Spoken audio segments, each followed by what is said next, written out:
Hello everyone, this is Steve. Today we're going to be opening up a Final Fantasy trading card game collector's tin. These just were done in production, so these are not available anymore.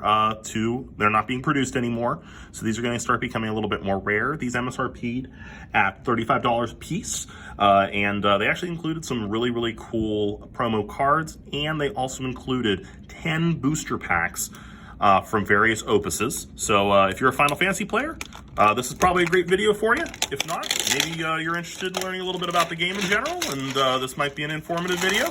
Otherwise, wait for another Pokemon or Magic video to come into existence. All right, so we'll open this bad boy up. These are really nice tins, actually, with a little window that you can see through. You can actually set up a card right in the window. So just as an example, here are all the booster packs. And if you just slide that card right at the top there, when you look in the window, you'll see that card with the CP and the name of the card. So you can actually use this as a deck box and put your favorite card right in the top there, and people will know what type of deck you're running. And if you don't want people to know that, you can just, obviously, if you'd like to, you just flip the card over and just let them know you're playing Final Fantasy. So we'll put this tin away. The collector's cards that are inside are pretty sought after. We actually have some really playable stuff in here. The Tifa from Opus, I believe this is an Opus 8 starter. Tifa, really quite good. The Y'shtola is probably the most playable card in here. This is one of the Scions of the Seventh Dawn from Final Fantasy XIV. And finally, we have a character from Final Fantasy XIV. I believe this is one of the villains from Final Fantasy, or this is a light card from Final Fantasy XIV. So very cool, really neat little promos that they include in there. But let's start with the newest opus in this, which was Opus 10. So this actually came out when Opus 10 was out, and now we're getting previews for Opus 12. Obviously, another opus has come out, so this is a little bit of old news, but let's take a look and see what we get inside. So, as you know, the first few cards are going to be some commons from the set. Definitely a fairly usable card there. Move in there. And we got a foil hero, Daesh, from Final Fantasy III. So that's actually a pretty nice, decent hit. And we have a Titan, so actually the Daesh is probably a lot better than that.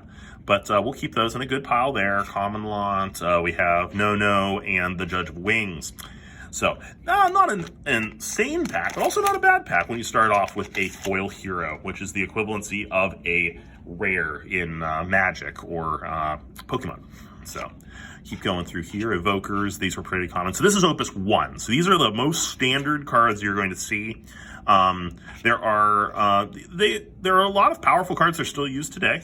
Archer, this is the forward Archer. It's not one that's used too often.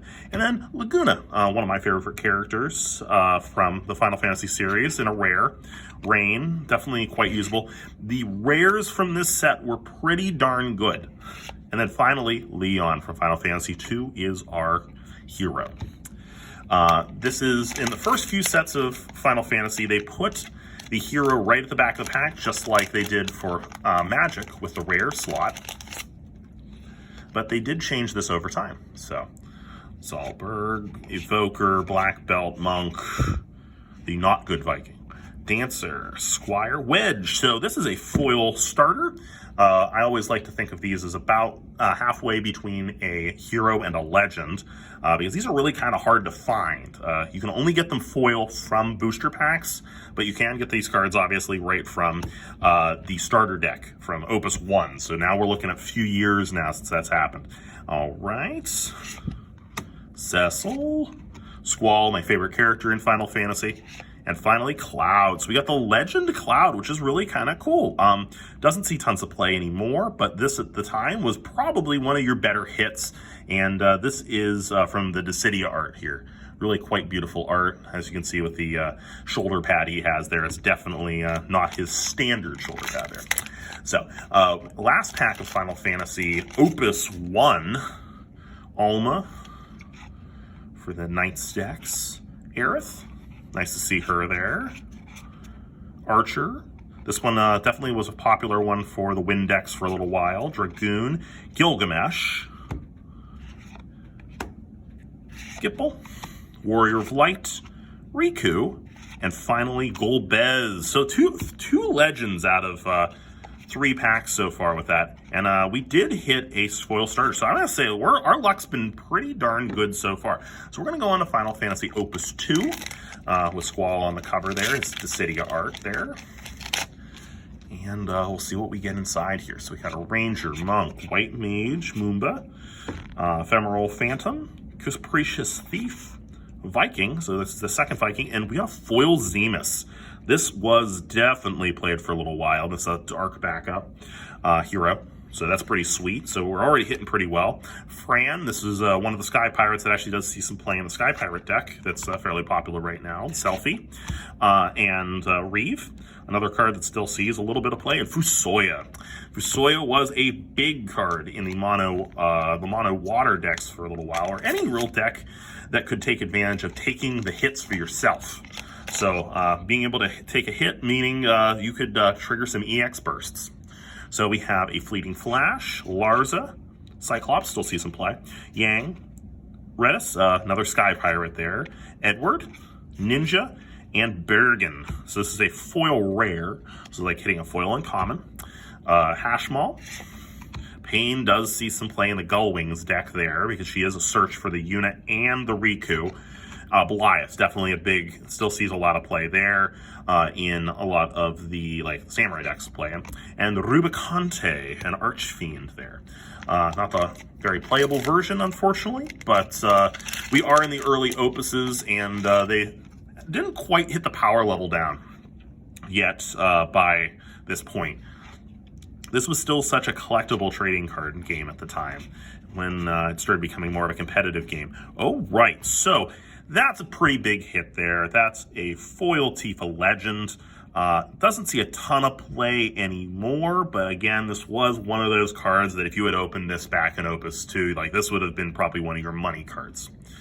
So we have that. Mateus the Corrupt. This is still fairly playable. Aurum, Agris, and finally Selka from Final Fantasy.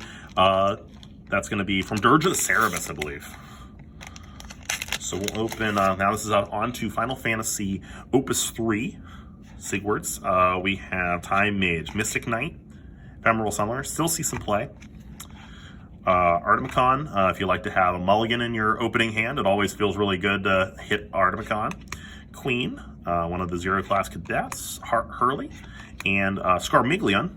This is the rare Scarmiglion. There was a hero Scarmiglion prior to this that actually had back attack, one of the first cards with back attack. So not too bad. Kurosama, we have Odin, Isuya, and we have Kleeger, one of the Dawn Warriors. Maybe might do something with the Dawn Warrior class sometime in the future. Has not really gotten a ton of love. Sky Pirate replica, the Cydia stuff, Knight, Simulacrum of Hero, Imaginary Brawler, Cannoneer, Helinor, Yuffie, and a foil Yuffie, kind of weird to see that. Rubicante, Barbaricia, and then Scarmiglion, and then we have Sildra.